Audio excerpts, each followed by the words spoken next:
Hello, welcome everyone. My name is Susanna Gonzalez, partner at MLA Canada. With me, as always, is my partner Ryan Lalonde, president of MLA Canada. We have a special edition. So we've got our pre-sale pulses. Hopefully you guys have been watching along. Every month we recap the stats in the pre-sale market as well as the resale market. But today is a special edition. This is a year in review and some insights into 2021, and we are extremely excited to do this by video this time. We've written reports in the past, but this is our first video, so I'm excited for today. This is a huge change for us and something that we've been looking forward to for the last 6 months. So hopefully we nail this. Yeah, hopefully. Now, before we get into it, just a reminder, please subscribe, give us a thumbs up or a like. Our newswire is also available, a daily email in your inbox, Monday to Friday, all of the real estate news. Make sure that you feel totally up to speed on what's going on. New projects, new development applications, as well as, of course, sales data, because we love that.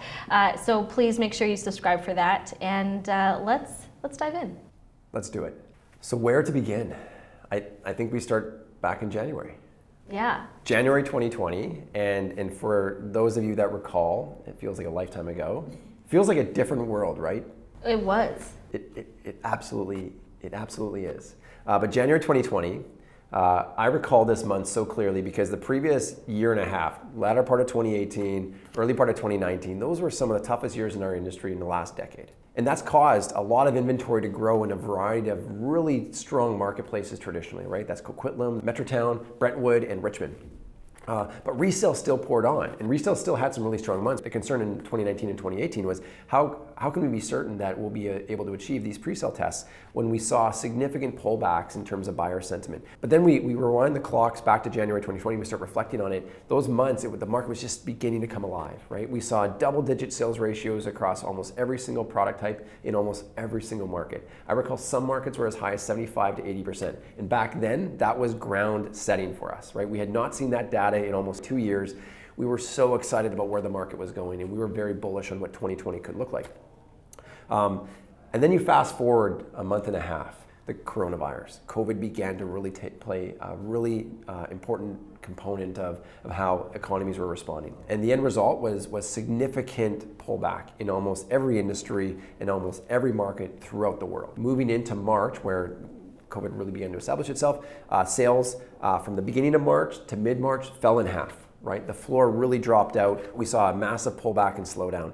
And during these times, from about mid-March all the way through June, there was an incredible push towards understanding the marketplace, taking pause, and also reimagining and recreating the sales and marketing lifecycle for real estate. We didn't see the discounting that we saw in other markets like the stock market or in other asset classes. But when it comes to residential multifamily, we really saw the gross sales volume drop. And as a result of that, that COVID discount that all of us were looking for and very, very few of us found really began to pass and transition to that next stage, which began to start in June and July, which was the resurgence of our resale market. It came back alive, I think, faster than any of us expected. Absolutely. So as all of us spent time really attempting to understand that new world, organizations across the industry also began to look at the sales and marketing life cycles.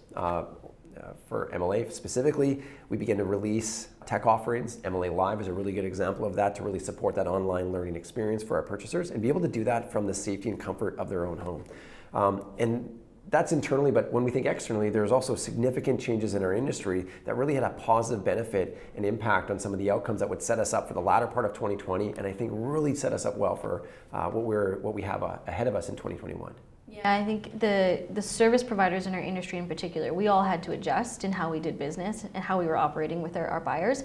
And then, of course, how our buyers started to consume this obviously also changed, because we couldn't do it the same way that we've been doing it for decades. One of the other sort of notable changes that happened at this time, of course, is the extension from REDMA. So the superintendent decided that given the changes, and of course there was so much uncertainty back in March and April around what does the future look like? And nobody expected values and sales to run the way that they did. So at that point, we were sort of expecting and planning for the worst. And so the superintendent extended REDMA Policy 17 by an additional 3 months. What does that mean?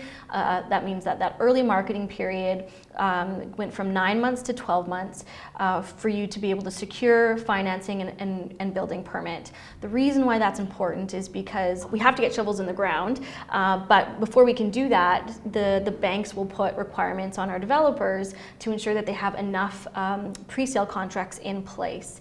And when our buildings are 300 units now, 350 units now, 400 units now, when you need on average 60 to 65% of a pre-sale test in order to secure your financing and get that building permit, it's substantial. And so we do really need as much time as possible to ensure that we hit those targets so that we can get construction going.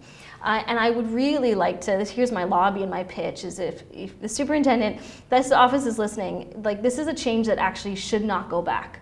We need this additional 3 months as our projects get larger. And whether there's a tipping point based on scale of project, and I'm sure someone smarter than me can decide, but for our large scale projects, we need that extra 3 months. It's a win-win for the consumer and for our developer and us, because it allows us to also be really careful about the type of inventory we're putting on the market. We don't need to be so reliant on the investor who makes a quicker decision. It means that we can provide more family home opportunities, because we'll have a little bit more time to sell those homes, because we have to hit that pre-sale test. 10 years ago, our towers were 120 units, 150 units. They're now literally double that or more. So we need to hit 175 units of sales before we can hit that pre-sale test. This is significant, and I hope that this is a change that we keep intact ongoing, because it really is a win-win for everybody. And the insight out of that is that if you want transparency as an industry, and you want comfort of pace in terms of the buying process, why focus 400 residences that are looking for a particular community or a particular development to have to transact that in 12 months, right? It's preposterous. And many of the tactics and the sales strategies that exist in the marketplace today are a function of REDMA's restrictions on time. And I think that our belief is that when we think about 2021, 2022, and 2023, that's going to be one of the significant changes that we have to lobby hard for. We need to see change there, be able to develop a more appropriate pace for the scale of offerings that we have coming to the marketplace. It's also going to create the opportunity for many developers to be a little bit more bullish. And if we want more supply, we need to make sure that we have the opportunity of the time that we need in order to transact it. Okay, so this is the first time we're doing a year in review, and we want to make sure that our video lengths don't get too long, and there's lots of content to review, especially after a year like 2020. So we're going to talk about fundamentals next, so please check out the next video for that.